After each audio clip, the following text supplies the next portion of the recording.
안녕하세요. 오늘 좀 흥미로운 주제를 가져왔습니다. 우리나라 경제 규모가 세계 10위권인데 노벨 과학상이나 문학상 수상은 왜 거의 없을까? 이런 생각 혹시 해보셨나요? 이게 그냥 개인 역량 문제일까요? 아니면 좀 더 깊은 그런 구조적인 이유가 있을까요? 네, 정말 한 번쯤 생각해 볼 만한 질문이죠. 그래서 오늘 여러분이 보내주신 자료 두 가지를 좀 깊게 파보려고 합니다. 하나는 노벨상 받은 사람들이 어떻게 질문을 통해서 대단한 업적을 이뤘는지 그걸 분석한 책의 일부고요. 아, 질문의 힘에 대한 이야기군요. 네. 그리고 다른 하나는 좀 구체적인 계획인데 강화도 노벨상 수상 영재 양성 프로젝트 기획서입니다.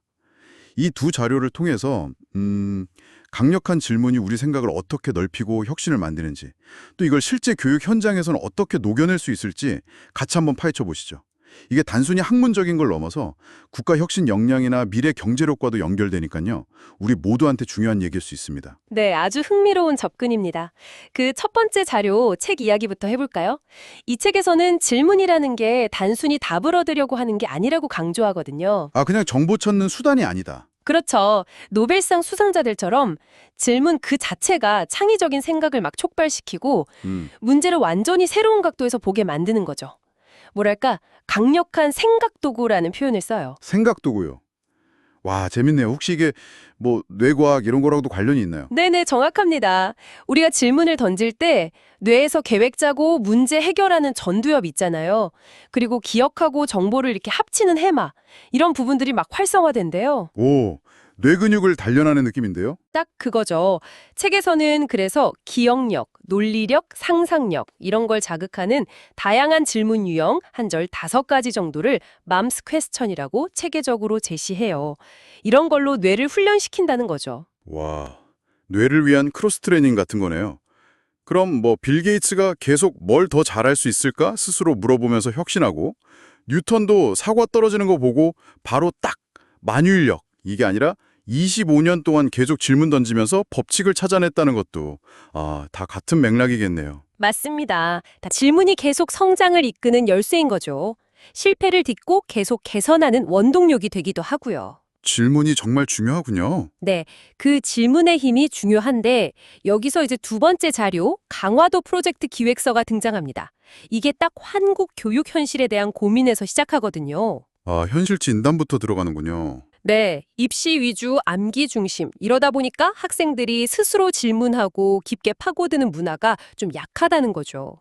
실제로 피사, 그 국제 학업 성취도 평가 점수 보면 읽기 능력 점수가 좀 떨어지고 있잖아요. 네, 그런 지표들이 있죠. 그게 단순히 글자 읽는 능력 문제가 아니라 정보를 제대로 이해하고 질문하고 적용하는 그런 고차원적인 문해력이 약화되고 있다는 신호일 수 있다는 거예요. 현재 시스템에 대한 좀 비판적인 시각이네요. 그럼 그 강화도 프로젝트는 구체적으로 뭘 하겠다는 건가요? 에듀빌리지라는 말도 있던데 상당히 야심차게 들리던데요. 네, 맞아요. 이게 그냥 영재 몇 명 뽑아서 키우자 이런 차원이 아니고요. 아예 강화도의 기숙형 교육마을, 에듀빌리지를 만들겠다는 구상이에요. 교육마을이요? 네. 핵심은 AI 튜터랑 RQTW 모델이라는 걸 활용하는 건데요. RQW는 읽기, 질문하기, 생각하기, 그리고 쓰기. 이 4단계를 계속 돌리는 거예요. 아, RQTW. 읽고, 질문하고, 생각하고, 쓰고. 그렇죠. 이걸 통해서 어릴 때부터 자연스럽게 스스로 질문하고 탐구하는 습관을 들이게 하자는 거죠. 문해력을 기반으로 한 교육 생태계를 만들려는 겁니다. 목표도 아주 구체적인데 2045년까지 노벨상 수상자 3명 이상 배출, 이걸 목표로 내걸었어요. 와, 3명? 목표가 정말 크네요. RQW 모델. 그러니까 그 과정을 통해서 질문 능력을 키운다는 거군요. 이게 그냥 교육 실험 정도가 아니라 어쩌면 한국 교육의 틀 자체를 바꾸고 강화도를 교육 중심지로 만들어서 지역 경제까지 살리려는 아주 큰 그림이네요. 그렇습니다. 단순히 노벨상 몇 명 이게 끝이 아니라 지속 가능한 인재 성장 생태계를 만들겠다. 이게 핵심인 거죠. 노벨상은 뭐랄까? 그 상징적인 목표 같은 거고요. 그렇군요. 그리고 재밌는 게 오늘 본 책에서 강조한 그 다양한 질문 유형들 있잖아요. 그게 바로 이 RQTW 모델에서 특히 질문하기 Q와 생각하기 T 단계를 아주 풍부하게 만들어줄 구체적인 방법론이 될 수 있겠죠. 아, 책에서 나온 어떻게 질문할 것인가, how랑 이 프로젝트에 무엇을 만들 것인가, what과 딱 만나는 지점이네요. 네, 바로 그 지점입니다. 체계 통찰과 프로젝트의 비전이 결국 질문하는 능력을 어떻게 키우고 실제로 발현시킬 거냐, 이 공통된 고민 아래서 딱 연결되는 거죠. 그러네요.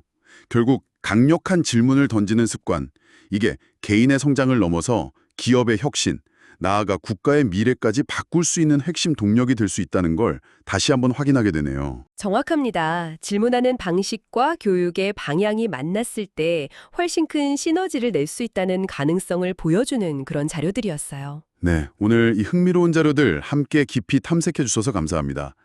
자, 그럼 마지막으로 여러분께도 질문 하나 던져보면서 마무리할까 합니다.